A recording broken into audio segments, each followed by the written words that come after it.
श्री गोपाळ कृष्ण भगवान की जय। लीळा नंबर 50।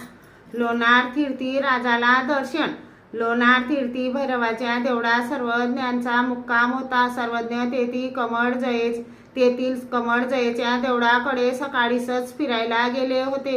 सोमवती परवा कारणे देवगिरीचे राजे कानरदेव लोणारला आले बरोबर राजकुमार महादेव होते। कानरदेव कमळ जयेला आले आणि कमळ जयेच्या पुजाऱ्याने त्यांना म्हटले, भैरवाच्या देवळात एक पुरुष आले आहेत।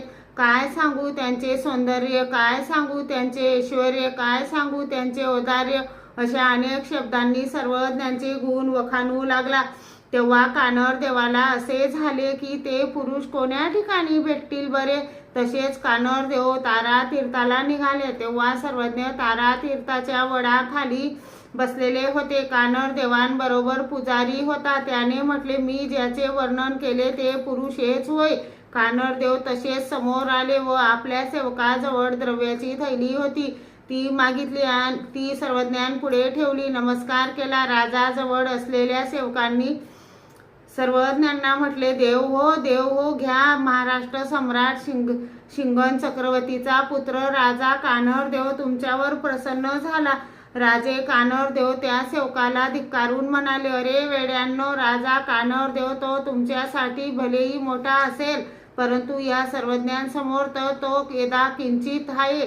सर्वज्ञांना त्याची काय गरज। सर्वज्ञ ज्याच्याकडे पाहत द्रव्याच्या थैलीकडेही पाहत आणि जमिनीकडे पाहत। मग राजाने जाणले की यांना जशी